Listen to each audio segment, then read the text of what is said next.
The death toll in the Philippines from Tropical Storm Trami is now up to 90 souls lost. So it's no wonder why across the Philippines they do not want, need, or anything with a new tropical storm. And it does look like more and more today, Kong-rey, also known as Leon in the Philippines, is going to be turning towards the north. All the while, we're still watching Trami and the impacts with that storm system over Vietnam. I'm meteorologist Robert Spetta. Let's break down the forecast on both of these storm systems, starting with Kong-rey, also known as Leon, with some facts, the forecast, and not a lot of hype here. All right, first off, with Kong-rey, it is strengthening. We are seeing this start to wrap up. Still much like with the last storm system, though, the bulk of the convection is located on the southwestern periphery of this. Big difference, though, is that we are seeing a degradation in the WestPacWx towards the north, which is going to allow this to continue to edge too close to Luzon. And when I say too close for comfort here. We're still going to be seeing some side effect impacts, especially across northeastern areas of Cagayan and across the Batanes Islands too. But it is likely going to miss Luzon here. Still going to be looking at heavy rainfall for northern portions, but then coming on shore into Taiwan as we go ahead through our Thursday night into Friday morning, potentially having typhoon winds into Taipei itself, as winds there could be up and over 150, 160 kilometers per hour. Remember, category 1 typhoon conditions is about 120 kilometers per hour. And quite often, as we've seen multiple times already this year for Taiwan, we're talking about heavy rainfall across the island there. Now, there is still going to be rain bands potentially for places like Okinawa, but it looks like the core of the winds is going to be making a beeline for Taiwan themselves here. So let's take a closer look actually at satellite imagery before we dive a little bit more so into the weather models here. And you can see around that center of circulation what I was talking about, low level center right in here, bulk of the convection off towards the west. So what does that mean? Well, it does mean even as this kind of edges off here just like that, we are still going to see those banding coming around the north. So places like Pari or towards Santa Ana, extending across parts of the Cagayan Valley, northwestern areas of the Sierra Madres, even off towards the west coast, you're going to see winds come onshore.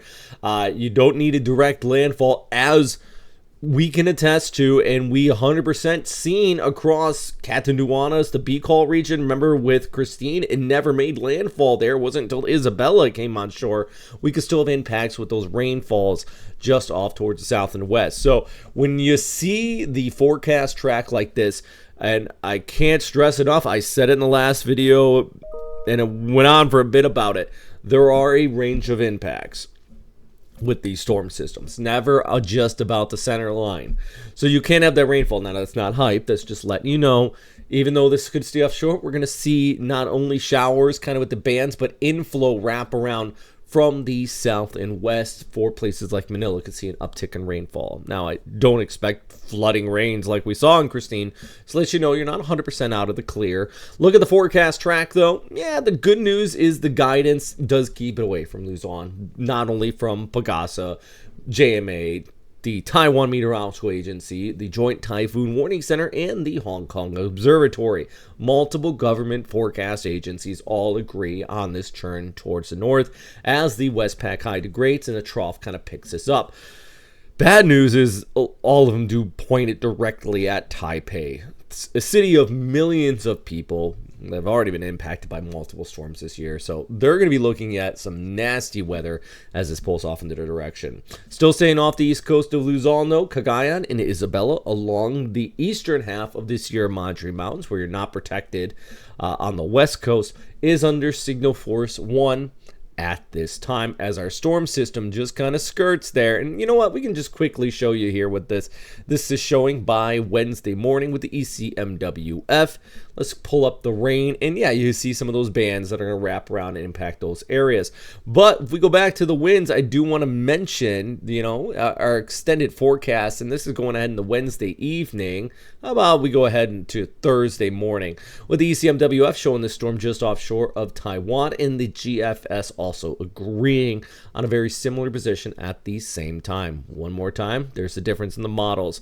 We do not have this diversification, which basically means, yeah, an increasing in that confidence once again on that turn to the north here. All right, let's go back to our guidance using our fantastic graphics from Metro Weather's Weatherscape, showing you that degradation of the Westpac high, which is right in there. We have this trough that's kind of just digging down like that, and that is really the culprit for that churn towards the north. It also is going to allow for some good ventilation aloft, which means prior to coming on shore in Taiwan, I do expect this to intensify up to a fairly strong, maybe a Cat 3 or 4 strength typhoon. Here's a look at kind of the wind field for tropical storm strengths extending out. The darker reds indicating those typhoon strength. That is just going to swarm the entire island of Taiwan with these dangerous conditions here before our storm kind of edges a little bit further towards the north. And this is another closer look. And this is something else I want to mention is that inflow on the backside of the storm. Look at the rainfall for Manila, even over towards the west coast of Luzon. And then, of course, all the impacts here on the mountains, west coast and east coast. Once again, easily, we could see 500 to 1,000 millimeters out here across the mountains of Taiwan. And you might think, that's insane. That's a meter of rain. Look back at the last storms this season that we've had in a very similar fashion that dropped that amount of rain totals. Yeah, flooding, definitely an issue. Meanwhile, Trami is still out here, guys. We're continuing to monitor this tropical system. The good news, it's weakening quickly. Bad news, it's still impacting Vietnam, still bringing some, well, significant flooding out here. Not just flooding, I should say, but damage. In fact, these images coming out of central Vietnam, yeah, we've gotten down trees, power outages, things like that. So this storm is not over yet. Trami, of course, known as Christine in the Philippines, is going to continue to weaken out as sheer wind interacts with it. And once again, I said it yesterday, there is that interaction in a bit of a Fujiwara effect with Leon, Kong-rey off towards the east. That is going to be negligible compared to the interaction of shear and the northeasterly dry winds, which means, yeah, some of that moisture will get pulled back, but it's not going to come back as a full-on tropical system. So there's been a lot of myths, a lot of rumor, a lot of people just trying to get hype who are not meteorologists claiming that this storm is going to make a U-turn and head back towards the Philippines. Just make sure you're staying weather aware and staying weather smart ahead of these storm systems, and you're getting that information from proper resources out here. That's always something I do want to remind you. And also, being aware is good, but avoid panic, and make sure you're always just kind of getting that proper information. So yeah, some of those lessons we learned from Christine, and we're still continuing to apply that as we go ahead. Continue to watch Kong-rey as it is nearing the Philippines, but expected to turn towards north and head towards Taiwan. That landfall likely by Thursday morning. I'm meteorologist Robert Spetta. Always try my best to keep you posted. So let me know if you have any questions or you want any additional information or anything like that. I'll try my best to answer them. Thanks for watching. And number one thing, of course, is stay safe out there, friends. Have a good day.